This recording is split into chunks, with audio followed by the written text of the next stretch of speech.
Good morning student. हम कर रहे हैं ऑक्सीजन फैमिली को। कल हमने ऑक्सीजन फैमिली में क्या पढ़ा था कि उसका क्या इलेक्ट्रॉनिक कॉन्फ़िगरेशन है, उसकी फिजिकल स्टेट, उसका अकरेंस, इस चीज़ के बारे में हमने प्रीवियस वीडियो में पढ़ लिया था कि कैसे हमें जो ऑक्सीजन फैमिली के एलिमेंट्स हैं कहाँ कहाँ हमें मिलते हैं, क्या क्या इनके यूजेज हैं या किस तरीके से ये हमारे डेली लाइफ में काम आते हैं। उसके बाद हमने देखा था इसका इलेक्ट्रॉनिक कॉन्फ़िगरेशन कि इलेक्ट्रॉनिक कॉन्फ़िगरेशन क्या होता है, इसकी जो आउटरमोस्ट पी ऑर्बिटल है, पी ऑर्बिटल में कितने इलेक्ट्रॉन होते हैं, कैसे हम इसे फिल करते हैं। और तब हमने इसके बाद देखा था इसका फिजिकल प्रॉपर्टी में देखा था हमने इसका फिजिकल स्टेट। तो फिजिकल स्टेट में सबसे पहले हमने देखा था कि ऑक्सीजन का फिजिकल स्टेट क्या है कि ऑक्सीजन गैसेस फॉर्म में होता है। क्यों गैसेस फॉर्म में एग्जिस्ट होता है इसके बारे में आप लोगों को प्रीवियस वीडियो में बताया गया है। सेम एज कि सल्फर, सेलेनियम, टेल्यूरियम ये क्यों सॉलिड स्टेट में एग्जिस्ट करते हैं इसके बारे में भी बताया गया था आपको। ठीक है, तो यहाँ पे होता क्या है कि ऑक्सीजन क्या करता है, मल्टीपल बॉन्डिंग करता है। यानी यहाँ पे क्या होता है, एक ऑक्सीजन का एटम दूसरे ऑक्सीजन के एटम के साथ पी पाई बॉन्डिंग कर लेता है, जबकि जो अदर एलिमेंट्स हैं इसी ग्रुप के वो पी पाई बॉन्डिंग नहीं कर पाते। और क्यों नहीं कर पाते? Due to less electronegativity. तो लेस इलेक्ट्रोनेगेटिव होने के कारण उनके अंदर क्या है, पी पाई बॉन्डिंग नहीं होती। तो वो क्या बनाते हैं, वो मल्टीपल बॉन्डिंग न करके क्या करते हैं, सिंगल बॉन्डिंग करते हैं। तो इसीलिए जो सल्फर है वो पकड़ स्ट्रक्चर में यानी एस8 स्ट्रक्चर में, या सेलेनियम है Fe8 स्ट्रक्चर में, या टेल्यूरियम है Te8 स्ट्रक्चर में क्या होते हैं, एग्जिस्ट हो जाते हैं। तो इन चीज़ों के बारे में हमने प्रीवियस वीडियो में पढ़ लिया था। अब करेंगे हम इसकी अगली प्रॉपर्टी, और इसकी जो अगली प्रॉपर्टी है वो है आपकी एटॉमिक रेडियाई।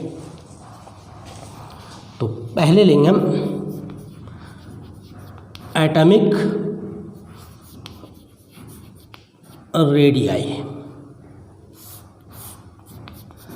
अब इनकी जो एटॉमिक रेडियाई है, एटॉमिक रेडियाई में क्या वेरिएशन आते हैं ये हम देखेंगे।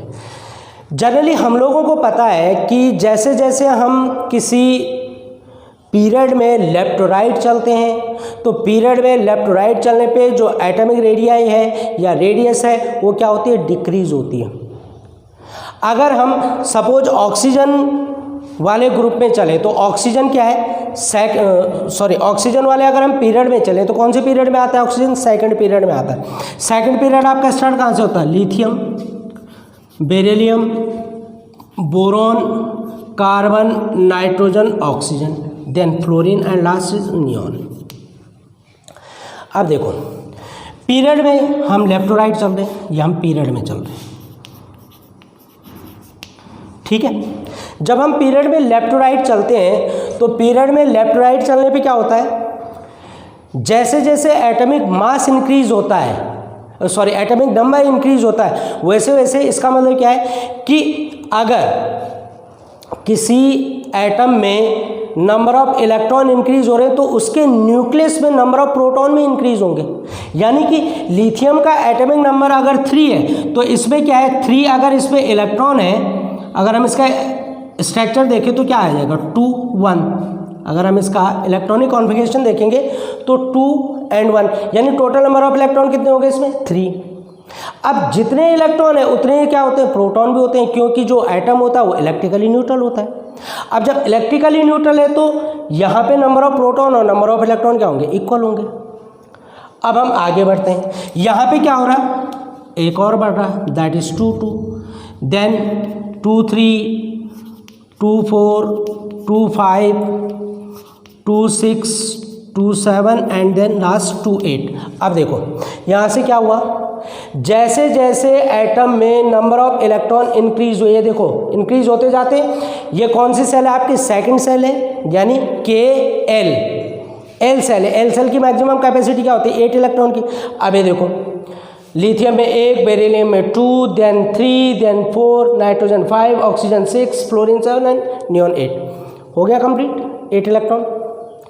तो जैसे जैसे एटम में, यानी एटम की जो आउटरमोस्ट सेल है, जैसे जैसे उसमें नंबर ऑफ इलेक्ट्रॉन इंक्रीज होते हैं, वैसे वैसे न्यूक्लियस में भी नंबर ऑफ प्रोटॉन क्या होते हैं, इंक्रीज होते हैं। और जब न्यूक्लियस में नंबर ऑफ प्रोटॉन इंक्रीज होंगे तो न्यूक्लियस का जो नेट इफेक्टिव फोर्स है वो भी क्या होगा, इंक्रीज होगा। यानी इफेक्टिव न्यूक्लियर चार्ज क्या होगा, इंक्रीज होगा। और जो इफेक्टिव न्यूक्लियर चार्ज है वो क्या करता है, वो आउटरमोस्ट सेल को अपनी तरफ पुल करता है, खींचता है अपनी तरफ, यानी जिससे आउटरमोस्ट सेल क्या होती है, श्रिंक हो जाती है। तो इस कारण से क्या होता है, अगर हम पीरियड में लेफ्ट टू राइट चलते हैं तो एटॉमिक रेडियस क्या होती है, डिक्रीज होती है। समझ रहे हो, एटॉमिक रेडियस क्या होती है, डिक्रीज होती है। क्यों डिक्रीज होती है, क्योंकि जैसे जैसे नंबर ऑफ इलेक्ट्रॉन सेल में इंक्रीज होते हैं वैसे वैसे प्रोटॉन कहाँ, न्यूक्लियस में इंक्रीज होते हैं। जब प्रोटॉन न्यूक्लियस में इंक्रीज होते हैं तो जो न्यूक्लियस का इफेक्टिव न्यूक्लियर चार्ज है वो भी इंक्रीज होता है, और वो क्या करता है, आउटरमोस्ट सेल के जो इलेक्ट्रॉन है उनको अपनी तरफ पुल करता है, क्योंकि दोनों क्या है, पॉजिटिव नेगेटिव है, एक दूसरे को अट्रैक्ट करेंगे।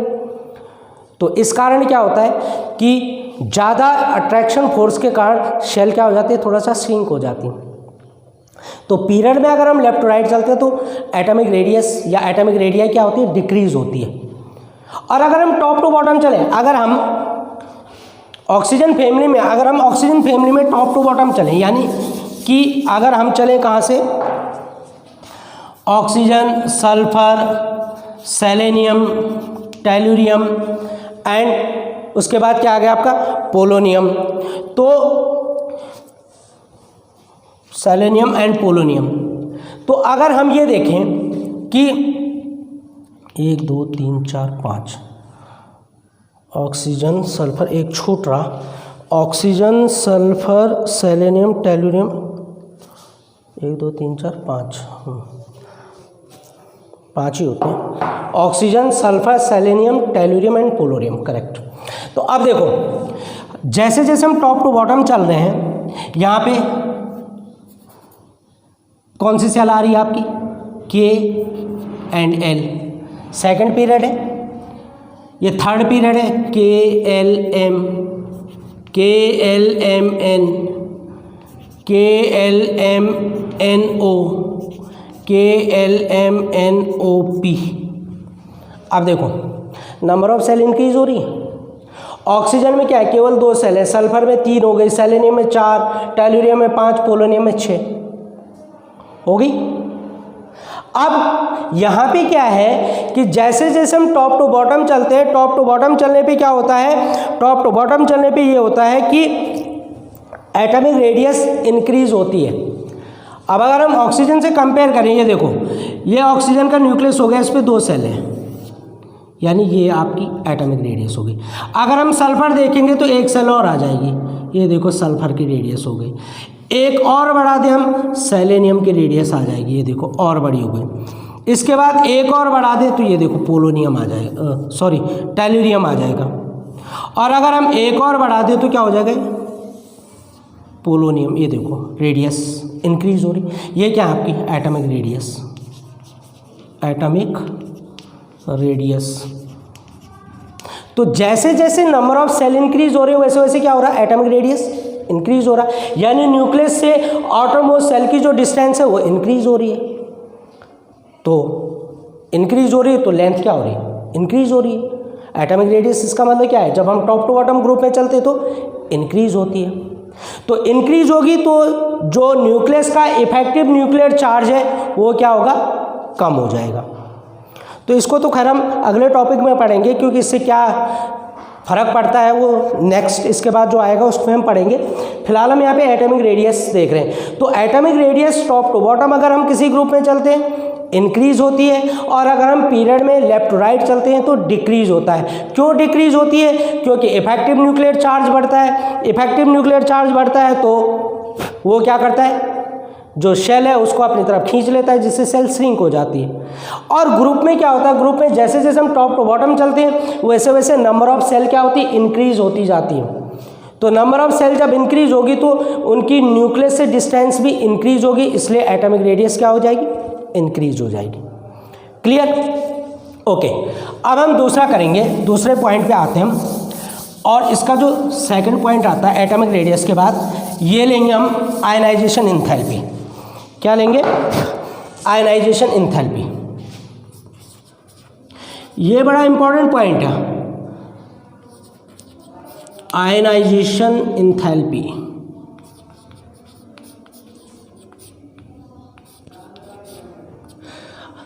तो ये आयनाइजेशन इंथैल्पी, या हम इसको क्या कह लेते हैं, आयनाइजेशन एनर्जी भी हम इसे कहते हैं। ठीक है बच्चों, अब देखो यहाँ पे एक वेरिएशन आता है, इसको थोड़ा सा जरा ढंग से समझ लो। होता क्या है, जनरली क्या होता है कि जब हम किसी पीरियड में लेफ्ट टू राइट चलते हैं, तो पीरियड में लेफ्ट टू राइट चलने पे क्या होता है, जो इफेक्टिव न्यूक्लियर चार्ज है वो इंक्रीज होता है किसी पर्टिकुलर पीरियड में चले। जैसे अभी हमने देखा कि हम लिथियम से और नियोन तक चले, तो जैसे जैसे नंबर ऑफ इलेक्ट्रॉन इंक्रीज हुए वैसे वैसे प्रोटॉन में इंक्रीज हुए, तो इफेक्टिव न्यूक्लियर चार्ज इंक्रीज हुआ न्यूक्लियस में। ठीक है, अब आयनाइजेशन इंथैल्पी क्या होती है, पहले तो ये समझो आप। आयनाइजेशन इंथैल्पी वो एनर्जी है कि जब किसी गैसेस स्टेट यानी आइसोलेटेड गैसेस स्टेट से किसी एटम से एक इलेक्ट्रॉन को रिलीज करने के लिए जो एनर्जी रिक्वायर्ड होती है वो उसकी आयनाइजेशन इंथैल्पी होती है। इसका मतलब क्या होगा कि हमें एक इलेक्ट्रॉन को रिलीज करना है उसकी आइसोलेटेड गैसेस फॉर्म से। अब गैसेस फॉर्म क्यों ली जाती है, प्रीवियस उसमें भी हमने क्लियर किया था, वो इसलिए ली जाती क्योंकि गैसेस स्टेट में जो फोर्स होता है, अट्रैक्शन फोर्स हो या रिपल्शन फोर्स हो, वो सबसे कम होता है यानी नेग्लिजिबल होता है। तो उस कंडीशन में हम किसी इलेक्ट्रॉन को रिलीज करने के लिए जितनी एनर्जी देंगे वो सबसे मिनिमम एनर्जी होगी। तो वो मिनिमम रिक्वायर्ड एनर्जी जो किसी इलेक्ट्रॉन को आइसोलेट करने के लिए ज़रूरी होती है या रिलीज करने के लिए ज़रूरी होती है, वो उसकी आयनाइजेशन इंथैल्पी होती है। ठीक, तो आयनाइजेशन इंथैल्पी का ट्रेंड क्या है कि जैसे जैसे इफेक्टिव न्यूक्लियर चार्ज इंक्रीज होगा वैसे वैसे आयनाइजेशन इंथैल्पी भी इंक्रीज होगी। क्यों? क्योंकि जो न्यूक्लियस है वो आउटरमोस्ट सेल के इलेक्ट्रॉन को टाइटली अपनी तरफ फोल्ड करके रखेगा, तो उस इलेक्ट्रॉन को निकालने के लिए, उस इलेक्ट्रॉन को रिलीज करने के लिए हमें ज़्यादा एनर्जी देनी पड़ेगी। तो ज़्यादा एनर्जी देनी पड़ेगी तो आयनाइजेशन इंथैल्पी ज़्यादा हो जाएगी। अगर हम कंपेयर करें लिथियम और ऑक्सीजन में, तो लिथियम का इलेक्ट्रॉन हम इजीली रिलीज कर सकते हैं, लेकिन ऑक्सीजन का इलेक्ट्रॉन रिलीज करवाने के लिए हमें ज़्यादा एनर्जी देनी पड़ेगी। क्यों? क्योंकि इफेक्टिव न्यूक्लियर चार्ज वहाँ पे इंक्रीज हो रहा है। जब इफेक्टिव न्यूक्लियर चार्ज इंक्रीज हो रहा तो जो आयनाइजेशन इंथैल्पी है वो भी इंक्रीज हो रही। अब अगर हम कंपेयर करें 15 ग्रुप यानी नाइट्रोजन फैमिली से अगर हम ऑक्सीजन फैमिली को कंपेयर करें, देखो जनरल ट्रेंड ये होता है कि मैं एक बार फिर दोबारा लिख दूं, lithium, beryllium, boron, carbon, nitrogen, oxygen, fluorine and neon. फिलहाल इसको छोड़ दो, ये आपका इंक्रीजिंग ऑर्डर है एटॉमिक नंबर।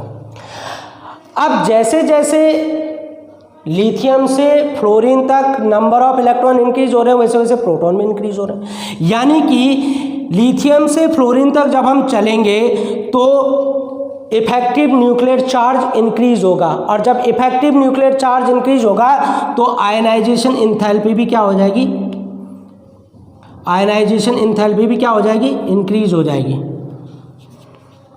तो ट्रेंड क्या चल रहा है, ट्रेंड ये चल रहा है कि लेफ्ट टू राइट चलने पे आयनाइजेशन इंथैल्पी इंक्रीज होती है। समझ रहे हो बात को? यानी कि अगर हम कंपेयर करें नाइट्रोजन और ऑक्सीजन फैमिली को, अगर हम इन दोनों को कंपेयर करें नाइट्रोजन और ऑक्सीजन को, तो ऑक्सीजन की आयनाइजेशन इंथैल्पी नाइट्रोजन से ज़्यादा होनी चाहिए, होनी चाहिए, बिल्कुल होनी चाहिए, क्योंकि ऑक्सीजन में नंबर ऑफ इलेक्ट्रॉन ज़्यादा है, इफेक्टिव न्यूक्लियर चार्ज भी ज़्यादा है, लेकिन ऐसा नहीं होता है। नाइट्रोजन की आयनाइजेशन इंथैल्पी ऑक्सीजन से ज़्यादा होती है। अब देखो आ गया वेरिएशन। अब क्या रीज़न है इसका, अब हम रीज़न बताते हैं कि नाइट्रोजन की जो आयनाइजेशन इंथैल्पी है वो ऑक्सीजन से ज़्यादा होती है, जबकि जनरल ट्रेंड क्या चलता है कि आयनाइजेशन इंथैल्पी इंक्रीज होती है। अब ऐसा क्यों होता है ये देखो आप कि ऑक्सीजन की यानी ऑक्सीजन फैमिली की जो आयनाइजेशन इंथैल्पी है वो नाइट्रोजन फैमिली से कम होती है। क्यों? यह आपके पास क्वेश्चन पूछा जा सकता है कि why the ionisation enthalpy of nitrogen family is more than oxygen family, why? तो उसका रीज़न क्या है? देखो, अगर हम क्या बनाए, अगर हम इसका इलेक्ट्रॉनिक कॉन्फ़िगरेशन देखें, नाइट्रोजन और ऑक्सीजन, देखो हम इसको कंपेयर करेंगे। नाइट्रोजन ये देखो 1s2, ये हो गया आपका नाइट्रोजन 1s2 यानी 2 इलेक्ट्रॉन इसमें आ गए। फिर आ गया आपका 2s2, ये हो गया आपका 2s2, इसमें भी आपके 2 इलेक्ट्रॉन आ गए। और नाइट्रोजन का एटॉमिक नंबर कितना होता है? 7, 1s2, 2s2, 2p3। अब ये देखो p के 3 ऑर्बिटल होते हैं, px, py एंड pz। तो हम इनको ऐसे लिख लेते हैं px, py and pz, 3 orbital. अब ये देखो, अकॉर्डिंग टू हर्ट्ज रूल सबसे पहले इलेक्ट्रॉन क्या होता है? एक एक इलेक्ट्रॉन ऑर्बिटल में जाएगा और पेयरिंग उसके बाद होगी जब तक आपकी ऑर्बिटल फिल ना हो जाए। अब देखो, ये है आपका नाइट्रोजन। तो नाइट्रोजन में देखो, एक px में, एक py में, pz में आ गए इलेक्ट्रॉन, एटॉमिक नंबर 7। अब हम कंपेयर करते हैं ऑक्सीजन से। मैं यहाँ पे एटॉमिक नंबर लिख रहा हूँ, इसका एटॉमिक नंबर 7। अब हम कंपेयर करते हैं ऑक्सीजन से। ऑक्सीजन का एटॉमिक नंबर कितना होता है? 8। अब ऑक्सीजन का स्ट्रक्चर देखो, सेम वही 1s, ये आ गया आपका 2s, और ये आ गया आपका 2p, px, py and pz, that is px, py and pz। अब देखो, same way according to hertz rule चलेंगे।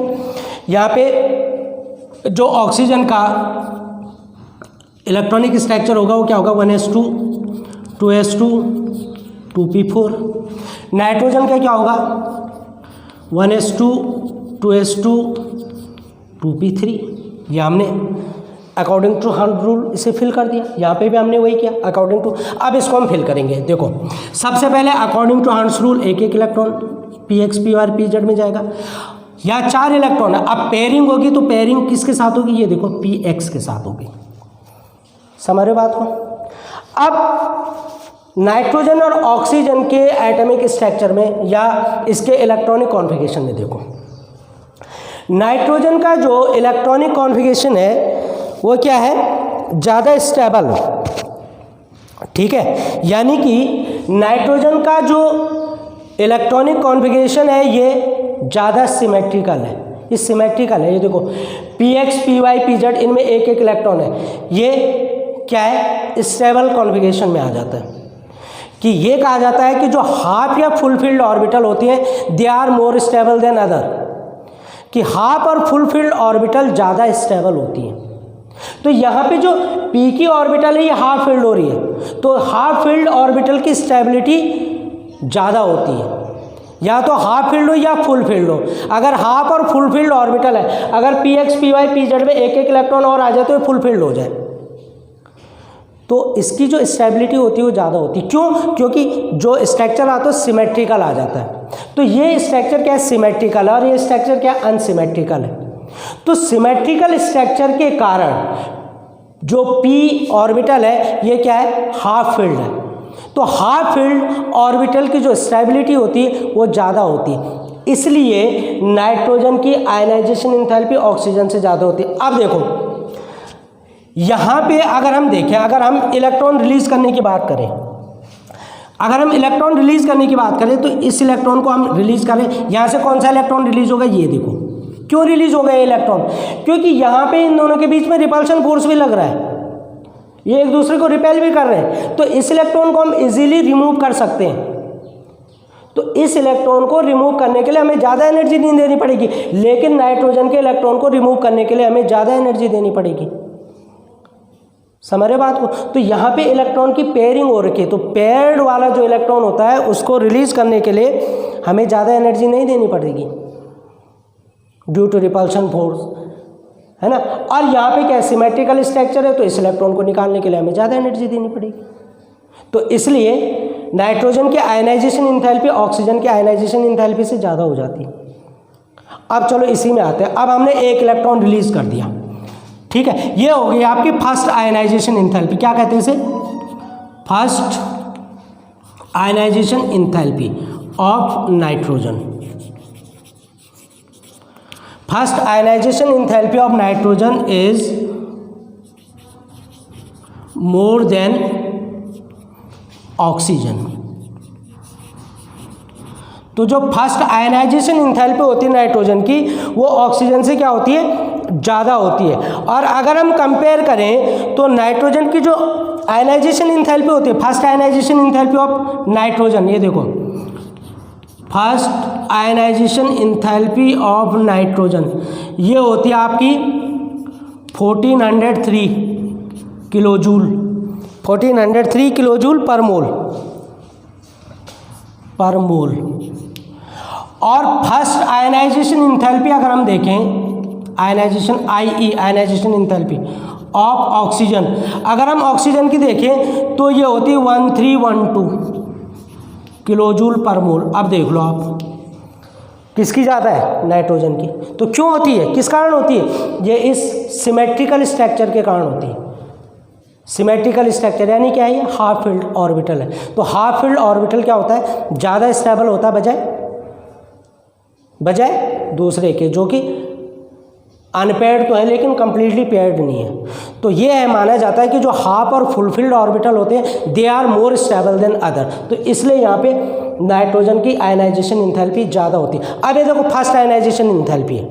अब हमने एक इलेक्ट्रॉन निकाल दिया, यहाँ से हमने एक इलेक्ट्रॉन रिलीज कर दिया, यहाँ से भी हमने एक इलेक्ट्रॉन रिलीज। अब समझो बात को, हाँ। अब देखो, अब अगर हम सेकेंड आयनाइजेशन एंथैल्पी में देखें तो सेकेंड आयनाइजेशन एंथैल्पी में अब हम इस इलेक्ट्रॉन को इजीली रिमूव कर सकते हैं, लेकिन ऑक्सीजन के इस इलेक्ट्रॉन को हम इजीली रिमूव नहीं कर सकते। क्यों? क्योंकि सिमेट्रिकल स्ट्रक्चर आ गया। देखो, हाफ फील्ड ऑर्बिटल हो गई। इसका मतलब क्या हुआ? इसका मतलब ये है कि ऑक्सीजन की जो सेकेंड आयनाइजेशन एंथैल्पी होती है वो नाइट्रोजन से बहुत ज़्यादा होती है। तो अगर हम कंपेयर करें, फर्स्ट आयनाइजेशन एंथैल्पी तो नाइट्रोजन की ज़्यादा होगी, लेकिन सेकंड आयनाइजेशन एंथैल्पी ऑक्सीजन की ज़्यादा होगी अगर हम अगला इलेक्ट्रॉन निकालें तो। क्यों? क्योंकि ऑक्सीजन का क्या आ जाता है, वहाँ पे सिमेट्रिकल स्ट्रक्चर आ जाता है, पी ऑर्बिटल हाफ फील्ड हो जाती है, तो वहाँ से इलेक्ट्रॉन रिलीज करने के लिए हमें और ज़्यादा एनर्जी देनी पड़ेगी। फिर अगर हम और थर्ड आयनाइजेशन एंथैल्पी में आए तो और ज़्यादा हो जाएगी।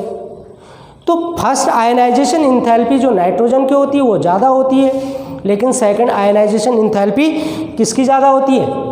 ऑक्सीजन की ज़्यादा होती है। क्लियर बच्चों? ओके, अगला करेंगे हम, एक टॉपिक और करेंगे इसमें, इलेक्ट्रॉन गेन एंथैल्पी। ये भी बड़ा इंपॉर्टेंट पॉइंट है। अब इलेक्ट्रॉन गेन एंथैल्पी होता क्या है? सबसे पहले तो आप ये समझिए, किसे कहते हैं electron gain enthalpy? Electron gain enthalpy का मतलब हो गया कि गैसेस स्टेट में इलेक्ट्रॉन को किसी एटॉमोस सेल में लाने के लिए एटम जितनी एनर्जी रिलीज करता है वो उसकी आयनाइजेशन एंथैल्पी होती है। अब देख लो यहाँ पे डिफरेंस देख लो आयनाइजेशन एंथैल्पी और इलेक्ट्रॉन गेन एंथैल्पी में। आयनाइजेशन एंथैल्पी में हमें क्या करनी पड़ती है? एनर्जी देनी पड़ती है, यानी सराउंडिंग वर्क कर रहा है, यहाँ पे एनर्जी हम दे रहे हैं एटम को। लेकिन इलेक्ट्रॉन गेन एंथैल्पी में एटम अपनी एनर्जी रिलीज करता है, यानी यहाँ पे सिस्टम वर्क कर रहा है। इसीलिए जो आपकी इलेक्ट्रॉन गेन एंथैल्पी होती है वो हमेशा नेगेटिव होती है। क्यों? क्योंकि वहाँ पे एटम क्या कर रहा? वर्क कर रहा, वो अपनी एनर्जी को रिलीज कर रहा है, तो रिलीज कर रहा तो नेगेटिव आएगी। तो इसीलिए इलेक्ट्रॉन गेन एंथैल्पी हमेशा क्या होती है? नेगेटिव होती है। किसको छोड़ के? केवल नोबल गैसेस को छोड़ के। नोबल गैसेस की इलेक्ट्रॉन गेन एंथैल्पी पॉजिटिव होती है। उसका क्या रीजन है वो भी आपको बताएंगे। तो यहाँ पे हम इलेक्ट्रॉन गेन एंथैल्पी देख रहे हैं। तो किसे कहेंगे electron gain enthalpy?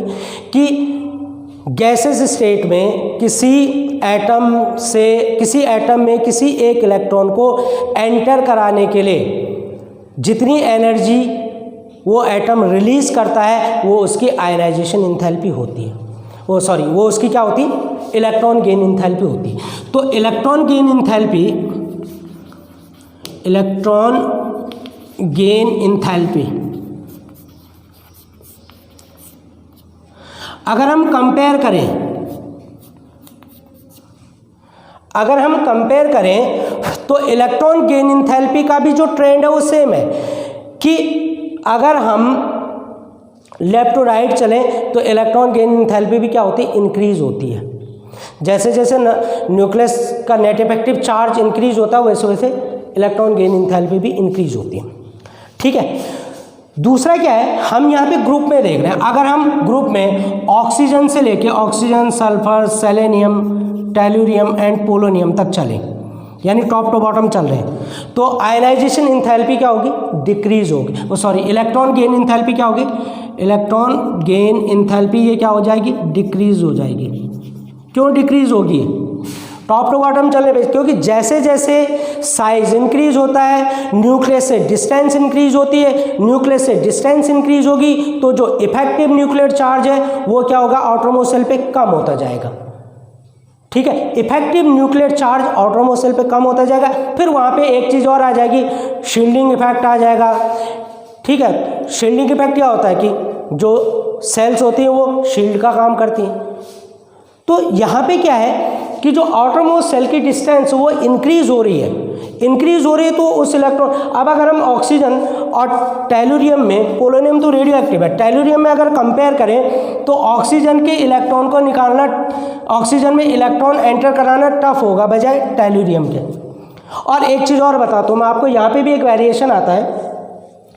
Generally electron gain enthalpy हो गई या आयनाइजेशन इंथैल्पी हो गई, ये जितनी भी चीज़ें, ये जो फर्स्ट फैमिली का जो फर्स्ट मेंबर होता है उसकी सबसे ज़्यादा होती है, चाहे आयनाइजेशन इंथैल्पी हो, इलेक्ट्रॉन गेन इंथैल्पी हो, इलेक्ट्रोनेगेटिविटी हो, ये चीज़ें सब ज़्यादा होती हैं। क्यों, क्योंकि साइज स्मॉल होता है, डिस्टेंस ज़्यादा होती है, इफेक्टिव न्यूक्लियर चार्ज ज़्यादा होता है। लेकिन जो इलेक्ट्रॉन गेन इंथैल्पी है ऑक्सीजन की, वो अपने पर्टिकुलर ग्रुप में सबसे कम होती है। ये भी बड़ा इंटरेस्टिंग फैक्ट, ये भी बड़ा क्या है, इंटरेस्टिंग फैक्ट है कि ऑक्सीजन की इलेक्ट्रॉन गेन इंथैल्पी अपने पर्टिकुलर पीरियड में, अपने पर्टिकुलर ग्रुप में सबसे कम होती है। तो अब देखो, जैसे हम देखें ऑक्सीजन की जो इलेक्ट्रॉन गेन इंथैल्पी है वो है -141, कितनी, -141 किलो जूल। ठीक है, -141 किलो जूल पर मोल। अगर हम सल्फर की देखें तो सल्फर की होती है -200 किलो जूल पर मोल। ठीक है, इसके बाद अगर हम सेलेनियम की देखें तो सेलेनियम की होती है -195, एक मिनट, -195, करेक्ट, -195 किलो जूल पर मोल। और अगर हम टेलुरियम की देखें तो ये होती है -190 किलो जूल पर मोल। और पोलोनियम की होती है -174 किलो जूल पर मोल। अब देख लो, जबकि ऑक्सीजन की इलेक्ट्रॉन गेन इंथैल्पी सबसे ज़्यादा होनी चाहिए, पोलोनियम की सबसे कम होनी चाहिए, क्योंकि top to bottom electron gain enthalpy क्या होती है, डिक्रीज होती है। क्यों, क्योंकि इलेक्ट्रॉन डोनेटिंग टेंडेंसी इंक्रीज होती है, लेकिन ऐसा नहीं होता। अब क्या रीज़न है इसका, अब इसका रीज़न क्या है कि इलेक्ट्रॉन गेन इंथैल्पी ऑक्सीजन की सबसे कम होती है और पोलोनियम की, ऑक्सीजन की सबसे कम होती है, सल्फर की सबसे ज़्यादा होती है, जबकि सल्फर की कम होनी चाहिए। अपने पर्टिकुलर ग्रुप पे ऑक्सीजन की इलेक्ट्रॉन गेन इंथैल्पी कम होती है। अब ऐसा क्यों होता है, तो बच्चों इसको करेंगे हम नेक्स्ट वीडियो में। तब तक आप इसको फाइंड कीजिए कि ऐसा क्यों होता है। आपको मैं हल्का सा हिंट दे देता हूँ, और हिंट ये है कि ये इसलिए होता है क्योंकि जो ऑक्सीजन का साइज़ है वो बहुत स्मॉल होता है, और ऑक्सीजन का साइज स्मॉल होने के साथ साथ यहाँ पे क्या होता है, जो रिपल्शन होता है इलेक्ट्रॉन के बीच में वो बहुत ज़्यादा होता है। स्मॉल साइज होने के कारण जो रिपल्शन है, इंटर इलेक्ट्रॉनिक रिपल्शन, वो बहुत ज़्यादा होता है। तो रिपल्शन बहुत ज़्यादा होने के कारण जो इनकमिंग इलेक्ट्रॉन होगा वो बहुत ज़्यादा रिपल्शन क्या करेगा, एक्सपीरियंस करेगा। अब उसको अंदर आने के लिए क्या है, न्यूक्लियस का भी तो जो इफेक्टिव चार्ज है वो चाहिए कि वो उसे खींच सके, लेकिन वो उसे नहीं मिलता रिपल्शन फोर्स ज़्यादा होने के कारण। ठीक है। और सल्फ़र का क्यों होता है, क्योंकि सल्फ़र का साइज़ थोड़ा सा स्मॉल हो जाता है। तो आप इसको थोड़ा सा देखिए, पढ़िए, नेक्स्ट वीडियो में मैं आपको बताता हूँ कि ऐसा क्यों होता है। ठीक है बच्चों, okay, till then good bye.